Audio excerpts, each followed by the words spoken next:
everybody just introducing themselves. And let's go with, where's Ken? Kenneth Hill? You want to introduce yourself, and then we'll work, I'm going to work down the list here. Hello, everyone. I'm from New Jersey, and I'm a master instructor in U.S. Hapkido and U.S. Taekwondo. I've been in martial arts for 47 years now, and it's been quite a blessing because I am disabled. And for the last 7.5 years, I've been teaching special needs children and adults. So they've actually keep me motivated and keep me going with all the things that they want to do. And it's just been an incredible journey, and I'm hoping to continue to do it as long as I can. Okay, great, good. Stuart, are you with us? I'm unable to, I don't know why today, this is the first time this has happened. I'm not sure how to get it to my image to come up, but I am here. I can see you just fine. Well, we'll let you be the ninja today. All right, that'll be my job. Okay. Hey, Darren? Yes. Hi, I'm Darren Mallory. I practice primarily Maname-ryu Jiu-Jitsu. It's a traditional Japanese style of Jiu-Jitsu. Been training and teaching for probably 35 years or so, if not a little bit longer. Martial arts is a way of life for me, so proud to be here, proud to participate with all of the honorable guests and attendees on each and every clinic that we have, and certainly always an honor to have Sensei Kirby around as well. So I'm out of New Orleans, Louisiana. Okay, Stuart. Well, all right, you'll just have to take my word for it. I am here, Stuart Burke. I studied under Thomas Solander at the Arlington Dojo, and along with my daughter Coral, who's away at college, and we've done that for, I don't know, maybe 12, 13 years. And then we also do judo and BJJ at a local gym when the pandemic allows. Okay, Thomas. Thomas, introduce yourself. Did you say me, Professor? You cut out. Oh, introduce yourself. Okay, thank you. I'm TJ Gentry. This is my 37th year in the arts. I'm a pastor, and I largely teach martial arts in the context of my pastoral ministry here in the heart of Southern Illinois. Delighted to be with y'all. Okay, Gary. Oh my gosh. I just love this stuff. I don't know how much more to say. Yeah, I taught and all this and all sorts of disciplines. I love it. People love it. There we got it. Okay, so this gets longer here. It keeps moving around. Chris. Good morning, everyone. Chris Kadamian from Burbank, California, where Sensei Kirby used to teach.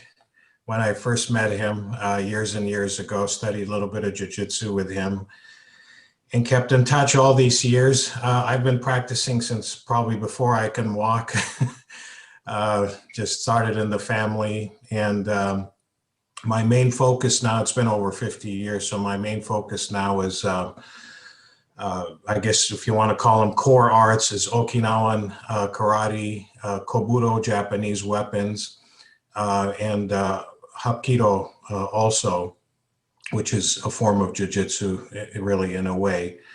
Yeah, that's it. I'm always happy to support Sensei Kirby and his efforts, so I'm here for that. Irvin, who's all the way on the other side of the planet.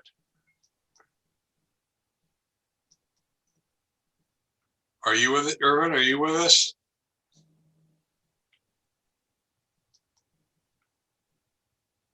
Irvin. Well, he's here, but he can't. He's muted. I know he's muted. I can't unmute him. My screen says ask to unmute, and I'm asking. And he won't unmute for some reason. There he is. Okay, Irvin, you with us now? Oh, hello, yeah, good. Professor Kirby, yeah, I'm here. I'm here. I'm fine. Hello to all Sensei, hosts. Yeah, I'm in somewhere in the village, but in the forest area. Okay, and there you are. Now we got your video. Okay. Yeah, Good morning, Irvin. fine. Yeah, keep going, keep going. It's okay. Irvin, where are you in the Philippines or Australia? Where are you? Sorry? I thought we said you were on the other side of the planet, like the Philippines or Australia. Yeah, I'm in Indonesia, but in some area in just the situation like this.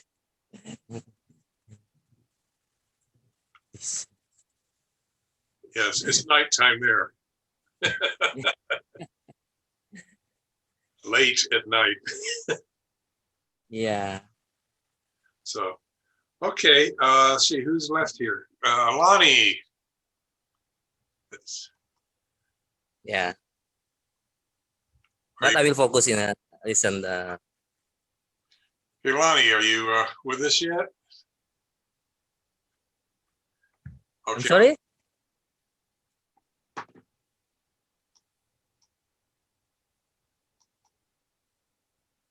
Oh. Lonnie, you need to unmute. Okay, I'm here. Okay. There you are. Yeah, okay. We got a nice background. Great Wall. Great wall, right. Okay. So what are you doing in China? I'm not. I'm in small town Virginia right now. Great Wall of Virginia. Okay, very good. Okay. And I'm George Kirby. I've been teaching Jiu-Jitsu for 54 years now. And it's been a lot of fun. I've learned a lot. I've met a lot of fantastic people.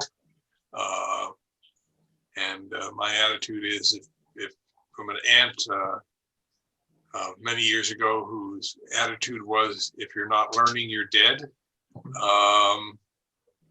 And that's kind of like a philosophy I've kind of held close to my heart all these years. And I find that, you know, whenever I go teach a seminar somewhere, if I don't learn something new or different, to me, the seminar is not a success.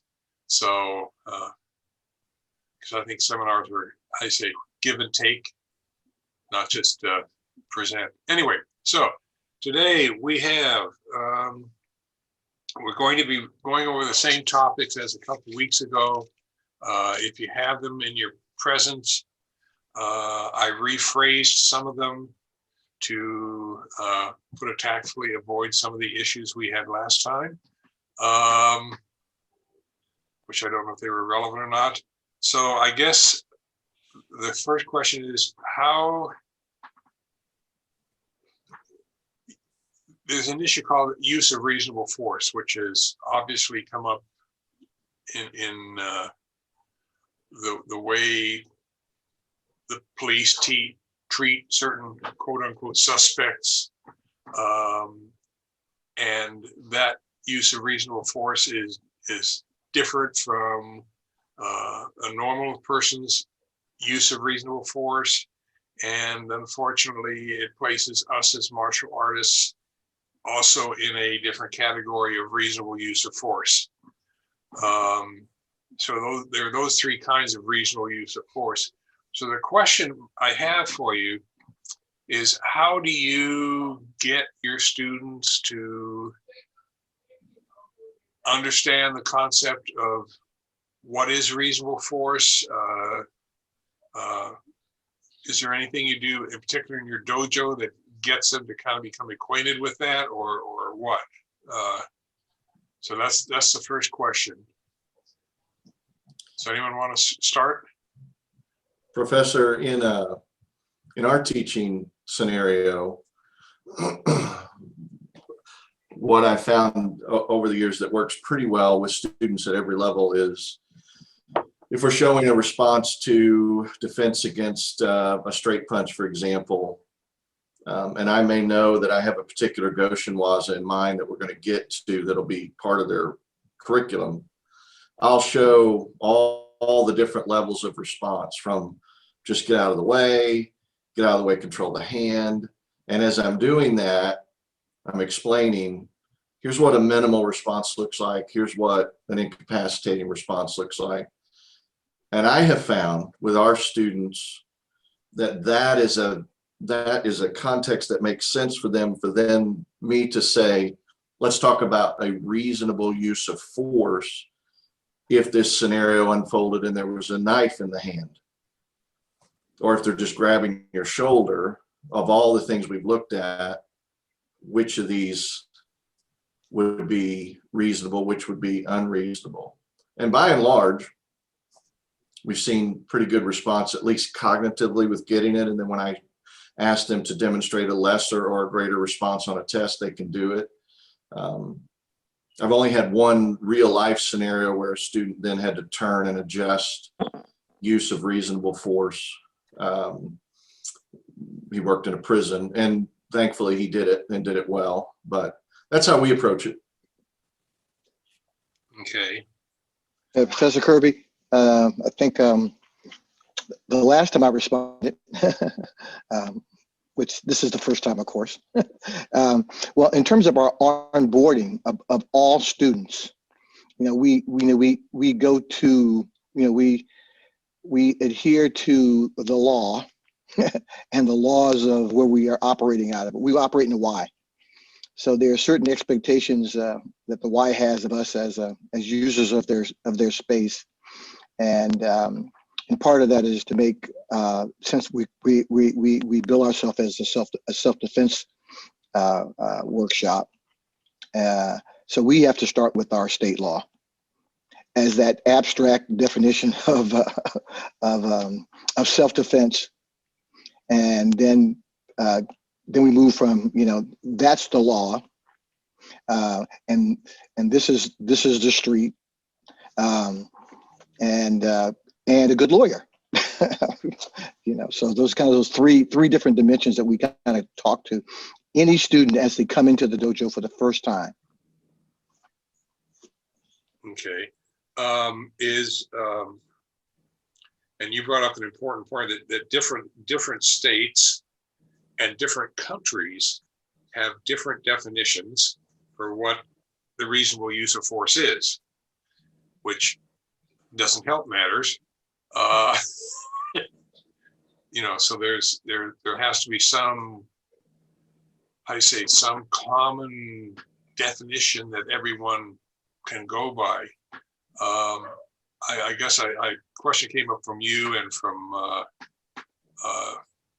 TJ. Can your students explain, or if they had to, would they be able to explain, or would they be able to define what reasonable use of force is? Number one. And number two, how what they did, if they end up in a court of law, was a reasonable use of force. And the reason I ask this is because I've been in that situation in court once and depositions 2 or 3 times as a teacher. And that's why with my students, I'll ask them, what does it mean to you? How do you define it? So my question is, do you get into that? For any of you as sensei, do you get into that with your students, or ask them to define it in their own words? Sensei, I feel what both TJ and Lonnie replied with are absolutely valid in necessity or necessities in the approach for determining what the use of violence is. When I'm teaching in my classes, I like to try to take a little, add another part, which I'm sure everyone does, and that's to determine, first of all, what is the scenario that you're in? What is the approach? What area are you in? Be cognizant of what surroundings you're in, the environment you're in, and be aware of what's going on around you, so you can make that evaluation even prior to having to make any type of physical action happen. So do you know what your environment is? Do you know what the threat is? Do you understand the environment and the threat? Do you know what, at that point, you can almost determine what type of force is going to be necessary, or can you get away from that before it even happens to even have to explain any of this or even act upon it. One of the drills that I do, and this is on another level, is not only with weapons, but just so students can, when they are in the moment, start to mentally prepare on how they're responding to something, is I won't allow males to strike a female in free practice. So whereas it's a common thing when they're trying to finish someone or demonstrate a finish after they're performing a technique or throughout performing technique, it's a common thing for them to use striking in their actions. And when I have a female involved or engaged with them, I don't want them to strike. I want them to be able to control that versus a strike. And that, in my mind, and in their development, helps them or allows them to mentally be aware of their scenario, as if, okay, I can't strike a female, but then also if it was a heightened sense of threat, meaning that an individual had a knife or some sort of other weapon, that they had to increase their use of force. Yeah, absolutely. Yeah, so Darren just reiterated a concept that we also teach, and it's context specific, and we do the 1 to 3 range. Okay, is this a level 1 defense, which is a low bar, versus a level 3 defense, which usually involves weapon and or something that gives it personally impression that that it's a threat to life. So in terms of those, so we integrate that into with the law and other applied situations. Okay, and I think what Darren had mentioned here is very important. That is that your environment and your immediate situation is probably a major factor in determining how you will respond to an attack or a potential attack. The only thing I do want to mention here is that you do not, it's very important that you stress to your students, if you sense something is going to happen or that you're approaching someone and there's going to be a physical conflict, that you not decide ahead of time what you're going to do to defend yourself. Because there have been a couple of situations, not involving jujitsu people, but other martial arts, another martial art where it ended up because the person who was supposedly attacked already knew what he was going to do, and he mentioned to the law enforcement personnel that he sensed there was going to be an attack, so this was going to be his response, and it turned out to be his response. Guess who went to jail?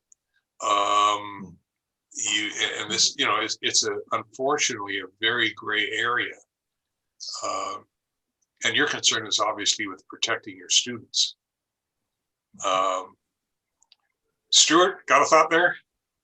Well, actually, the big thing, I look at it from the viewpoint of a brand new student. They have, there's so much coming at you when you're first learning, but the main thing is the concept that is once the attack is broken off, that you don't want to be seen as the aggressor afterward. You know what I mean? By continuing to come back and kick them when they're already down, when you could have run away. there's just so much that's coming at them when we're trying to teach them techniques that's kind of the big thing we stress is you do not want to appear to be the aggressor. Right, right. What happened to your hand? Professor. My hand, oh yeah, I had a treatment for Dupuytren's contracture. Trigger finger, they call it sometimes. I had one of those too. I didn't get anything that big. Oh, well, I don't know. I get it off on Monday, so no big deal. No big deal. Good. Then you can call. To that point, Professor, if I might, a recent scenario in our class, this is about a month back, we're teaching a Atimiwaza, and the whole point that I was making, and I was echoing something actually that I've heard you say numerous times, if a throw is involved, many times that's the end of the conflict because of the falling piece. And so we're landing on a big 8-inch foam landing pad. And one of my newer students threw, and I had gone over, I thought, over and over and over. The fall is the finish. Just walk away. And he throws and he turns and he goes as though he's going to strike his uke. And the whole class, it was like a ripple effect in water. They were, oh my goodness, what just happened? And it was so much so that I had to pull him aside and say, listen, I don't know how many times I can say the fall is the finish. And right now that student isn't coming to class because he demonstrated in front of 20 students this unwillingness to recognize stop when it's over. And I've wrestled with that, and I've had students come and say, we're really glad you addressed it that way. Is he coming back? And I said, the door's open, but the rules are the rules. And I can honestly say I never anticipated a use of might be the scenario in which I walked a student out of a church-based martial arts class, but that's what happened. I think you bring up an extremely important point in terms of training students. I mean, your dojo has to have rules. I've had 2 occasions in 54 years where I've had an overly aggressive student, and first injury to, and then the other person was either thrown just too hard or, and I will usually give them a warning and say, if this happens again, you really need to back off. This is not the street. We're in here to learn techniques. The mats can only absorb a certain amount of impact. If it happens again, I'm going to have to ask you to leave the program. But this is a decision you have to make. And I think on only 2 occasions has there been a second incident. And then at that point, after it's over, I'll again, you've got to pull the student aside and say, I'm sorry, we can't have you continue here because you've now injured a second person out of your own carelessness or disregard. And that's not, like you said, that's not tolerable. No one goes into a martial arts class with the intent of getting injured. I mean, you get your owies, scrapes and stuff like that, but no one goes into a martial arts class with the intent of being injured, unless you're totally masochistic. So it's Thomas is a very good point to bring up, is you want your students to be assertive, but you don't want them to be aggressive. And there is a difference. And there's as you said, a throw will usually, I've seen enough of it that I know from my students and their experiences, the throw ends the fight. And the attacker doesn't get up easily. So, so that's another factor. You don't want them violating the safety protocols within your dojo.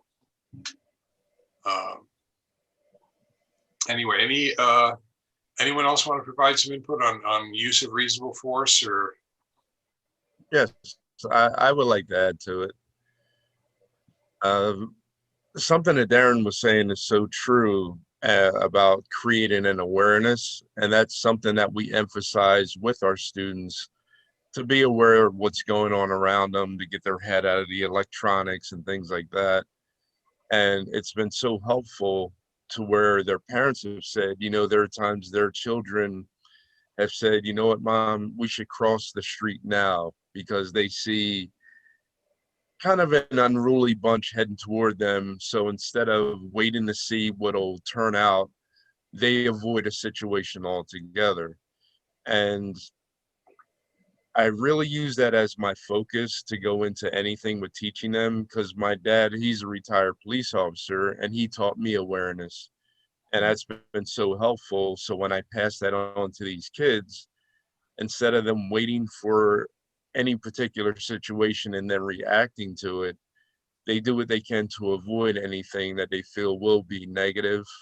So that way they don't have to test whether or not they're have to react or their aggression level or anything like that. So that's one of the main things that we do when we teach them is avoidance. Well, first awareness, then avoidance. And then, like you said, then we try to gauge what type of aggression level is needed for whatever the situation is. Okay. And I think you, again, you brought up another important point, is that you have to be, you don't want your students to become paranoid. And there are some, Right. anyway, but they need to be aware of what's going on around them. They need to be proactive and do what is necessary to avoid the situation if they can. I used to have a student decades ago who was he was in San Quentin a number of times, but because, if you saw this guy walking down the street, you would cross the street to avoid walking towards him. I knew him well enough. I basically taught him how to read. He and his gang, they were, really respectful towards me. But, I also learned how to deal with, lack of a better phrase, gangbangers through him. And you really have to be aware of what's going on around you. That's probably 95% of the solution. And so that's a good point to bring up, Ken, is to be proactive and without looking threatening.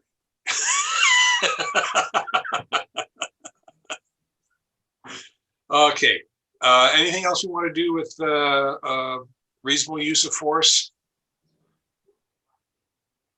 I think Darren's, who was it? Was it Darren who said men don't strike women? I think that's a good protocol to follow. There are some women who would probably trash a guy if they could.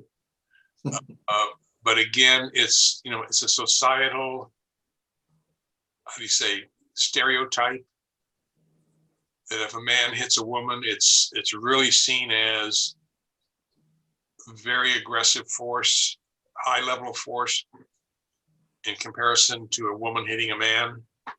And all these stereotypes come into play, and you want to do your best to avoid becoming a victim of stereotypes, because that hurts everyone in the long run.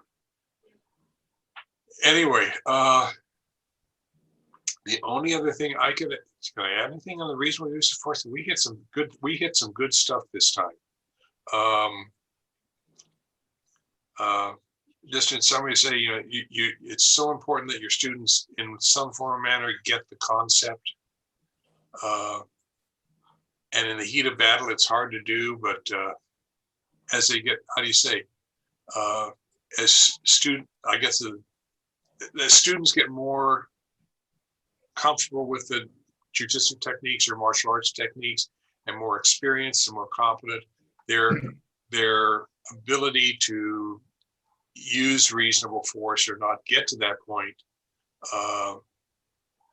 is easier to accomplish. I know in my 54 years of teaching, I never had problems putting hands on students. I never hit a student, except for one occasion when one kid who had overdosed and fell asleep in my class. That's a whole different situation. But my philosophy was leave no marks, because it's hard for a person to come at you on excessive force if there are no marks to, where you hit them or anything of that sort. So, you have to use good judgment, I think, if what it comes down to. Okay, second topic, which last time we went over kind of briefly, which is because I tend to use a lot of pressure points and nerve attacks. That's what I do mostly in dealing with junior high, high school kids, gangbanger adults that came on campus to beat up on our junior high school kids. And this was all before you had school police. And I found that most of my students are very, and I don't, okay, there are only 1, 2, maybe 3 pressure point areas where I will teach students to use a hit. Everything else is by touch and pressing. But some students, when they start to get good at it, are very hesitant about using nerves and pressure points because they don't want to cause pain to their uke or discomfort. And my question to you is, how do you get around that? I mean, I've been teaching this for 54 years and it's still a challenge for me because you don't want to hurt their partner or cause pain. Anyone have any words of advice for me? Or So, this is Gary. I do this all the time. The pressure points, well, like I bait them, they grab my arm, I do this, they hurt, they let go. No big deal. A little bit of pain and it's all gone. It's that fast, it's gone.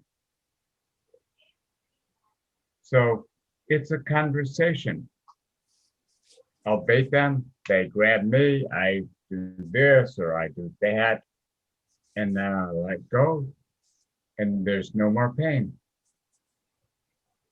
No damage. I will never damage anyone. A little bit of pain for a second, no problem. I release, they're gone, they're free. That's how I do it. okay, any other thoughts? Professor, one thing that, go ahead, Lonnie, I'm sorry. Oh, thank you. Since I'm a young man, I've been through, I guess, the various cycles of pressure point. But when I used to attend the Big Three seminars with Professor J, Professor Prisa, in terms of, and Professor Dillman.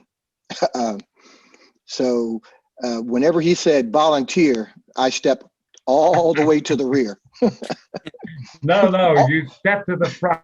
You step to the front. I know that. I know what you did. All the way to the rear, and that frightened me.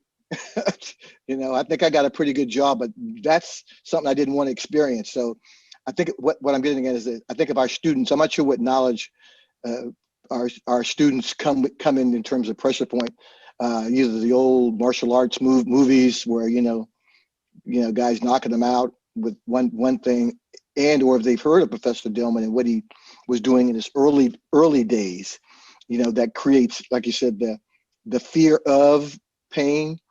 And on the other side of that is someone who's applying too much pain within where it only needs a rub or just a bone-on-bone technique, or opposed to stretching a tendons. So it's kind of hard to figure out what's out there now contemporarily that they may be watching, or I don't really watch UFC stuff, so I don't know what they're doing, like they do anything anyway. But Professor, one thing that we have found, and it's part of our instructional approach.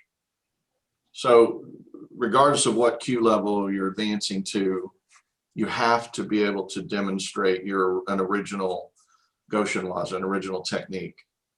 And so brand new white belt, when they're testing for a tip, they're gonna do their version of something. And at that point, I have introduced in, and it has to have some ingredients in your soup. So show me where there's an Atimiwaza in it. And what I found, I kind of found this serendipitously. I'd love to say I just had a brilliant plan and it happened. But what I found is, from the beginning, they get comfortable with the idea that Atimiwaza is part of what I do, and I'm gonna get comfortable with pressure points, and it's just second nature for their jujitsu to do it. And so the uke are learning, and then they have to do the same thing. So I found, in answer to your specific question, that they're very comfortable with it. And now I have to ratchet it back and say, well, that's not actually a pressure point. I see what you're trying to do, but let's be real focused.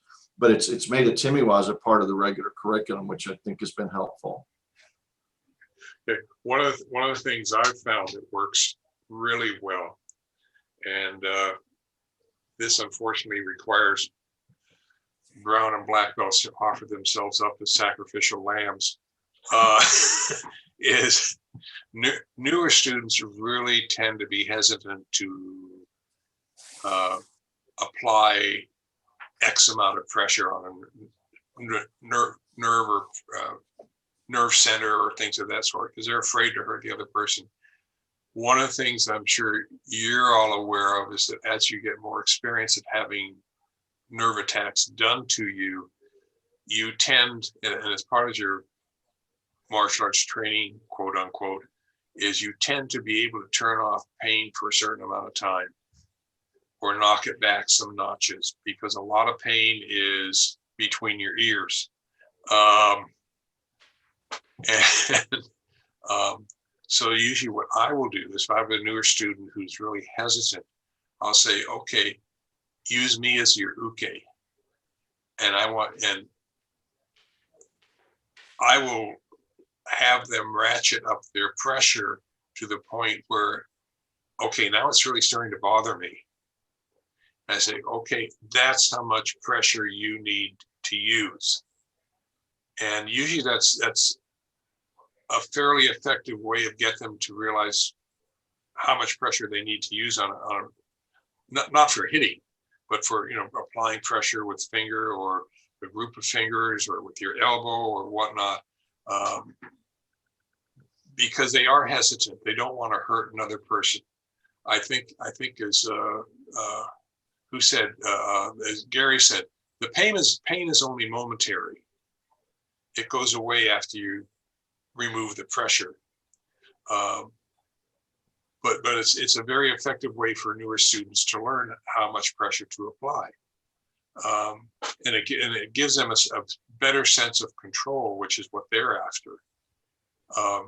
The other thing I found, and I didn't learn this from Seki, but from a different style of jujitsu, was that after you apply a nerve attack to a person, I try to get my students to massage the area a little bit, move the muscles, some light pressure on the area to, kind of relax the muscles. And that tends to be fairly well appreciated. The third factor is, as I said, I think in the last session, I'll never tell my students ahead of time, next week we're going to do nerve techniques, because half of them won't show up.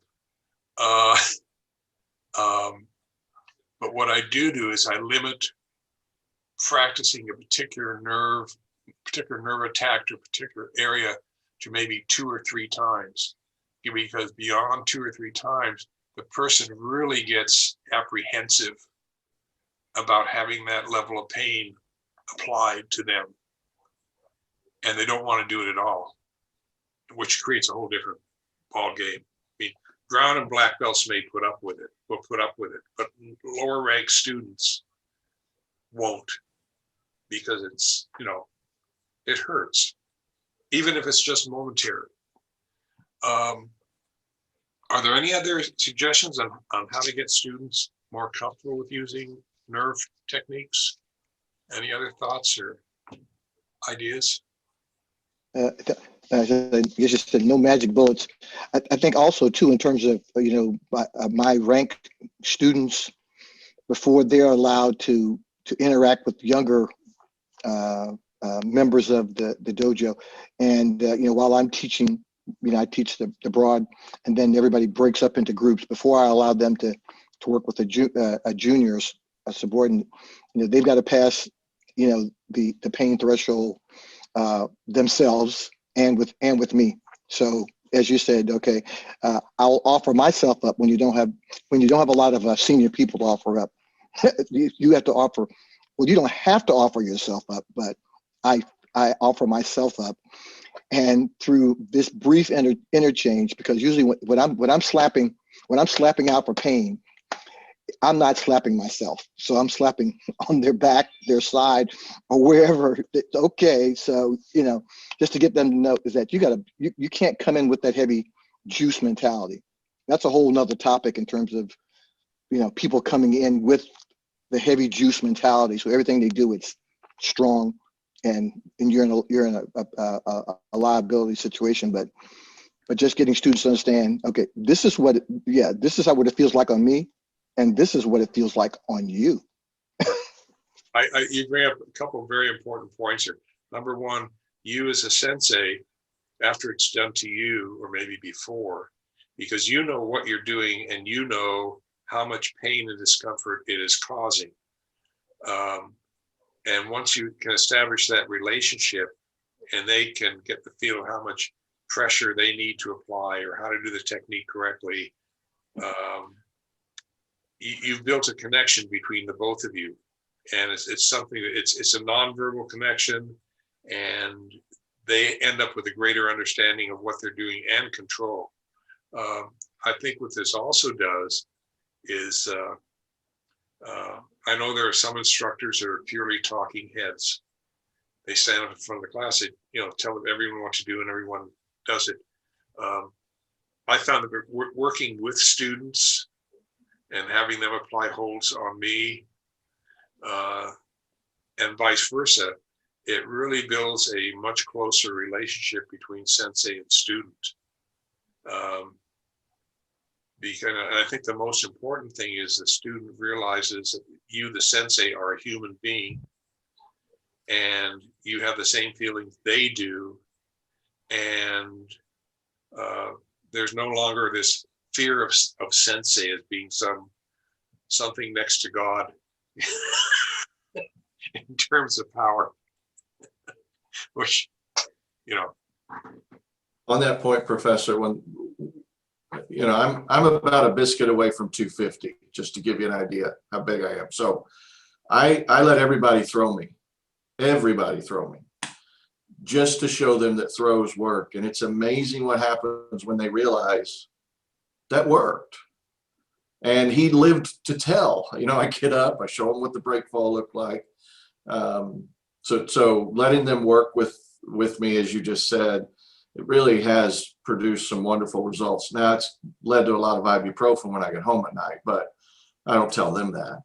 I know when I taught junior high, and I was teaching jujitsu, 4 classes of jujitsu a day. Fridays were always throw the sensei day. It was a great way to keep my weight down, but establish that really close relationship with my kids. And once you have that relationship with your kids or your students, you become a parent, and all the luggage that entails as well. But I think that's part of being a sensei, is that they're your students, they're your kids, we have there's an intersection up here near where we live where there are a couple of artificial lakes. And several years ago, the city put up duck crossing signs because the ducks, these are like 6-8 lane streets, major thoroughfares. And honestly, we watched it happen yesterday. There were some geese with their geeslings, whatever you call them, and they just walk across the street, slowly, everybody stops. And you know, you just, you learn to do certain things. And anyway, but you have a response, because you saw the duck crossing sign, now you have a responsibility to protect the ducks. But anyway, I think as instructors, we do have to get to know our students. But that's part of the responsibility as a sensei. Did I ever get hurt as a sensei with my students? Yes, it happens on occasion. Occasionally I'd get popped in the mouth. And when that happened, the kid would be really concerned that they were going to be suspended, because the rule of the school was that if you touch a teacher, you are arrested for felony assault. And I'd really have to tell the kids, if you hit me, I didn't block. And that's the way it goes. And, it just, you have to have, I say as a teacher, you have to have some equalizing, they will respect you because you respect them as students. And that's part of the key of being a successful, I think, a successful teacher or sensei or whatever else you do in life with other people. You have to extend that respect. Whether or not it's returned to you is something else. But anyway, we sure got off that topic. Okay, we have some time here. Want to hit, which we didn't hit last week time. Let me ask a question. How many of you raise your hand if you're actively teaching? I mean, you're not sort of semi-retired. You're teaching. Okay. How many of you have a first aid kit in your dojo? Okay.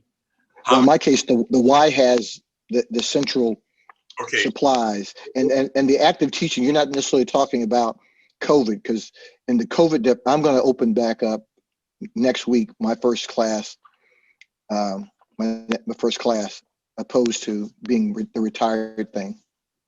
Okay. I don't want to get into the agency issue, because we'll get to that in a moment, because there are some issues there. And my next question is your first aid kit just a store-bought kit? First aid kit, and some of them, are really expensive. Or have you made up a first aid kit appropriate to martial arts that you're teaching? How many of you have made up your own quote unquote kit? That's the travel kit. Yes. Yeah. My sensei, he expected all of us to have our own first aid kit. Now, back in the 60s, you could get away with that. We had to have, nail clippers, Band-Aids, antibiotic cream, scissors, elastic tape, wrap, at least a small roll, and that was kept in our gi bag. And anything beyond that, his attitude was, maybe you need to go get help. That was back in the 60s. Today, okay, our first aid kit has a couple 3 slings in it, has the elastic wrap, has the Band-Aids, has nail clippers, hydrogen peroxide in case there's any blood on a mat. What else do we have? Ice packs. If you're going to use an ice pack, and I'll say this out of experience, make sure you have something between the ice pack and the person's skin. Decades ago, before, most ice packs have a warning that you put something in between. But years ago, before that was done, I had a student at the junior high who I had put an ice pack on the back of their hand. They had sprained their wrist or something. And 10 minutes later, I was dealing with a frostbite issue. And frostbite is more serious than a sprained wrist. the whole back of his hand was frozen. And fortunately, fire departments across the street, so called 911, they came over and they dealt with it. And he was okay. But you have to be aware of certain things. What else do we carry? How many of you have had first aid training? Okay. I know that certain agencies such as YMCA are very reticent on having you as the instructor do anything. And they want you basically, I'm exaggerating here, so I do apologize. They want you to leave the student lying there until some official from the Y gets there to treat the person. And I don't know whether that's good or bad. I've seen some YMCAs that, do have, they have a person trained in first aid there. Other YMCAs, yeah, they're at a complete loss as to what to do. But I think you as an instructor have a response. Your responsibility is to your student, not to the YMCA or what have you. I know the Parks Department I work for has certain policies. All of my black belts have first aid, CPR, and concussion awareness training. It's a requirement.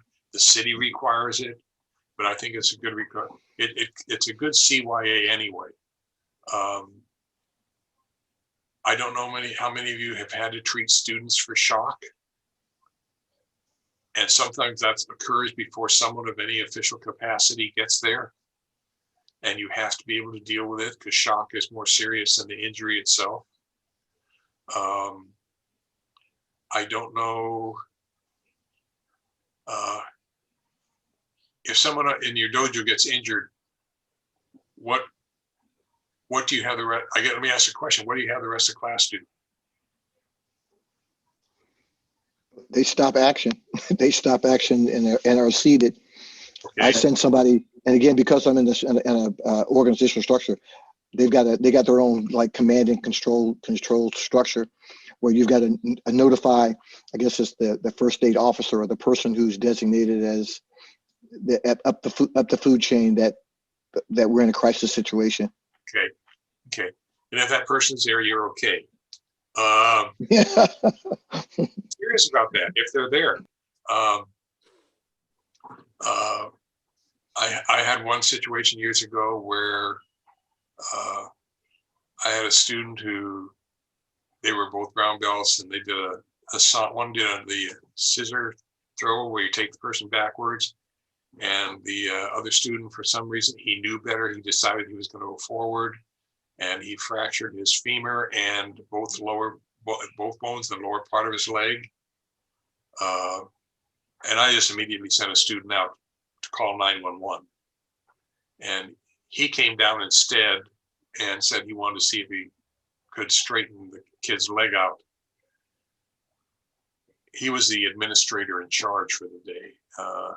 And I said, "You're not going to touch him."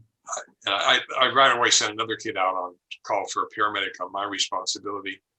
And when they came, they literally chewed him out for wanting to do that. And then later on, the principal came, the principal chewed him out. It was not a good day for him. But like, you have to have, how do you say, you have to have enough training yourself to know when you can override or need to override that other person's, what they're doing. And that's why your first aid training is important. One thing, and this is not first aid advice, okay? I learned this from backpacking before mountaineering first aid came into existence. And one of the things we do if we suspected a person had a leg or foot injury, and you do this with other extremities as well, is for a foot injury, it doesn't matter if they can have hiking boots on, heavy duty hiking boots, and this will still work. You have them sit down, you put your hand, your palm on the ball of their foot and say, press against it. Okay. And everybody's saying, okay, what does that do? Nothing really, except there's a food chain of where the pain is. And what are you looking at? You look at their eyes. You don't ask them, does it hurt? Because a lot of people will be in denial. Oh, this doesn't hurt that much. I'm going to put up with it. But if you watch their eyes and their eyes flinch, you know there's something going on. And then you proceed from there. And it's a really simple thing I learned. First aid training doesn't provide it. But it's just something really simple. If you suspect a student has a leg injury or foot injury, it's a real fast way to find out if it's something worth dealing with or not. This is not first aid training. But there are things, like I said, your responsibility is to your students.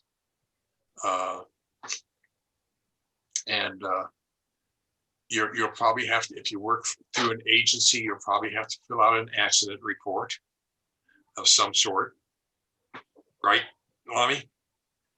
And I used to,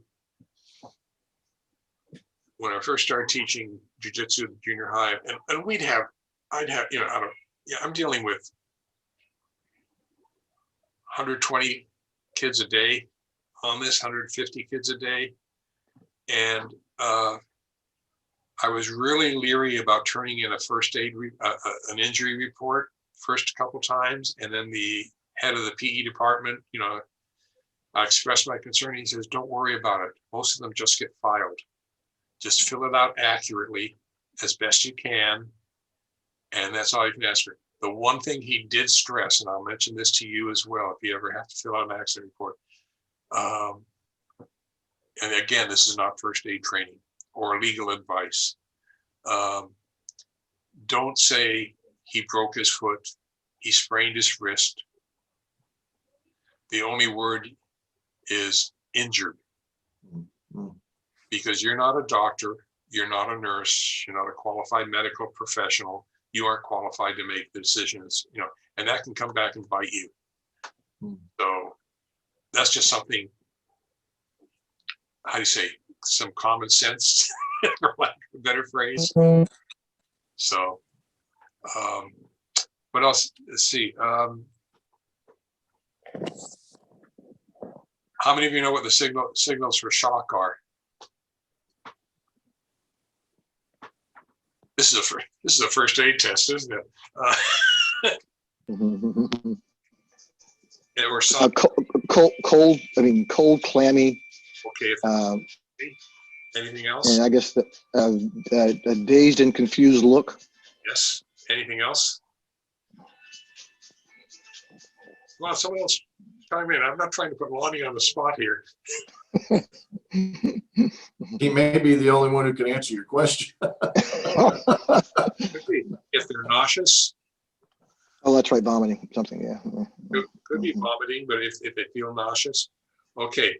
What if you suspect they are in shock? Because they may not realize it. What do you have them do? I don't even know if first aid training does this anymore. They lie down or lie down, become stationary. I think we elevate. I got to get recertified. So, but I think it's elevate head. Elevate their feet. Yeah. Okay. Anything else? One additional thing. If they are send for help. What? If there's somebody in the class, I'm sending for help too, because I'm not the. Obviously, if a person goes in shock, you call 911. There's no call the parents first. Call, you need to let, you need to take control. Again, the other thing is if they're cold, if they feel cold, you need to put a blanket or a jacket over their torso. Oh, that's right. Keep their body temperature up. And beyond that, there's not much else you can do until help arrives.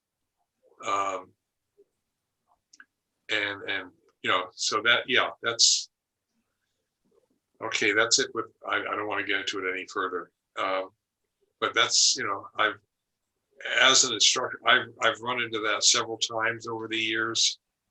And for even as an instructor, it's scary as hell. Because you know, shock can be fatal. You know, a fracture is a fracture, I had a student who went into shock over a broken blood vessel in her foot. You know, some really weird stuff can cause it. So anyway, okay, let's move on here.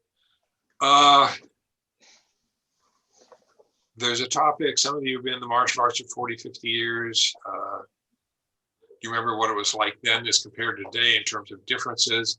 I made that a question in my Budoshin online that came out on the 3rd of this month. So I want to leave it at that right now. We might come back at a later time to deal with that as a sole topic, as some of us could probably go on for hours. As differences between training today, you know, what instructors used to be able to get away with and what we can't do anymore, and changes we've had to make. But I want to go to the last topic, which is, and I changed this one from the way it was before. And that is, have you had to adjust your teaching style, curriculum, or class structure to increase student retention in your dojo? Okay, what has worked in the past few years? Have any of you had to make any changes or over the last 5, 10 years or change? I have. Yes, sir, I have. We've moved from more hierarchical, as you said earlier, talking head, to much more intentionally participative, where at any given time I have a number of developing instructors, and so it's a small group experience that has some large group components, and it has more of an organic than what I grew up in. And I think it's a healthy change. I think it's been a good change for us. I think on my situation is that, you know, working at the Y, a Y is it's so drop in ish, so consistent. I mean, having a consistent group of folks is difficult. So you end up around a core, and so initially it was thinking more structured in terms of, you know, kind of promoting people up, but now it's more proficiency in terms of context specific techniques. And my biggest core, not my biggest core, I guess my biggest core, it's sort of like a kind of a mod squad type group, for those of you remember Mod Squad. So I've got a couple of seniors, more senior than myself, who come, and I've got a couple of students with limited mobility, and so they're forming and then I've got a couple younger type guys right here. No one wants to be thrown, of course. So thrown? No, not me. No. So that gives kind of provides a challenge, but also an opportunity too, you know, in terms of teaching. Me, Sensei, I like to say that the art and what we try to pass along has to evolve. And I think one of the things that Lonnie had mentioned just now is, you know, not only being thrown, but it's uncomfortable a lot of times. We touched base on that earlier, and people don't want to have that uncomfortable feeling all of the time. It's not only during class, but even when they leave. I mean, they could be uncomfortable when they get home after participating in class. So the evolution of understanding when it's necessary to be able to have some of those classes that would be, let's say, more uncomfortable or harder because you're taking much more falls or experiencing more joint locks or even nerve attacks or whatever it is, and having that discomfort in class and even after class can be taken out. Like, you don't have to take all of these falls all the time. You can, if you're demonstrating or teaching throws one day, you don't have to take the constant abuse of throw after throw after throw after throw after throw, which is how I came up with, and under Sensei Jack, we would just constantly do throws the entire class. And by the end of class, you're just done. Not only in class, like, okay, I need to take another fall, or, but when you go home, you're still feeling that uncomfortableness for that evening or the next couple of days, saying, how can I go back again on Thursday night and experience the same type of abuse? So I like to try to say that the art, the system, the evolution of teaching allows the instructor to say, okay, we're going to work on your development in, let's say, continue to use throws as the example, but we don't have to constantly take that abuse, to constantly take that fall over and over and over again. There's ways now that you can refine, that you can still demonstrate the technique and let them roll comfortably out of it, versus taking the constant repetitive abuse over and over and over again. And for me, that has certainly helped retention and getting people, especially newer people, back in class. Okay, I think you bring up. Hey, go ahead. just a minute for me. I love being thrown. I love it. And my students love it. They tumble all over the place. Throw me, big deal. Throw them, big deal. They tumble out and they're back on their feet. They love it. One of the things that Darren mentioned, I think it is, because I know Seki would have us, his Thursday night class, the first hour was judo, the second hour was jujitsu. And he would get us out there and he'd say, do Ippo Seonagi 15 times. And we do it 15 times and sit down and say, look like garbage, do it another 20. During the break, he'd tell you, okay, now go change your gi. Because we were all sweating after 1 hour. He says, and the reason he made jujitsu the second hour, he said, because you're too tired to use strength any longer. So now you're ready to learn technique. That really doesn't work today, unfortunately. But what he also did was, we did a lot of what he referred to as kata no nagi. We would go through all the movements of a throw, some of the judo throws, with the exception of completing the actual throw. So he might say, do Ippo Seonagi, kata no nagi 20 times. And we would move in and out, do it 20 times. Because he realized the importance, the repetition of getting the movements down was more important than the final throw. Because if he did everything else right, the final throw would obviously occur. But it also taught the student, it also taught us control. And that's another really important element in any martial art, is control. I think teaching has changed. I don't think today, again, because the martial arts have evolved, et cetera, and back in the 60s or 70s, there might be one dojo in a town, and that would be it. And if you didn't like it, that was tough. If you wanted to learn a martial art, I know back in the 60s, Seki was the only one that in San Fernando Valley, which is a large part of Los Angeles. There was only one Jujitsu dojo, him. There was only one Judo dojo. That was the Japanese Cultural Center in Sun Valley, which was in the San Fernando Valley. There was a couple of karate dojo on Ventura Boulevard, well-known karate people back then. And that was it for maybe 300,000-400,000 people. And those were the only places. Today, you've got an MMA or UFC dojo in every street corner, which has replaced the Kung Fu dojo or the Hop Choi Foi or whatever, whatever.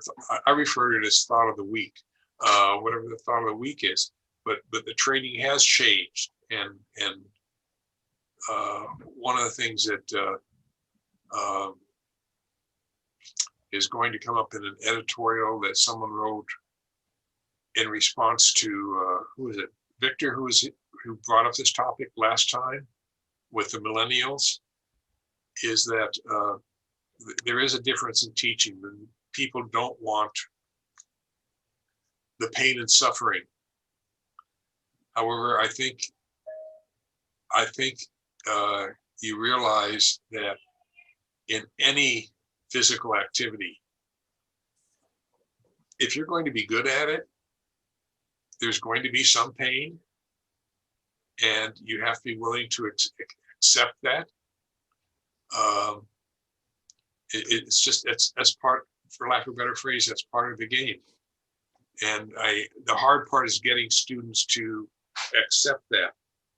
And for those who continue on beyond their first 1 or 2 belts, they begin to realize that if they're really going to learn an art, they have to be willing to accept some pain and some discomfort. And that's, I don't think there's any way around it.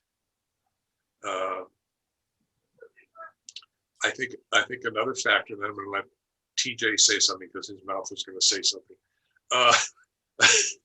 I think another factor we have to look at is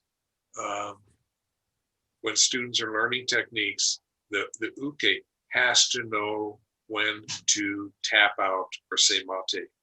That is so critical. And what I do with my students, same as Seki did with me, he says, once you know the hold is set,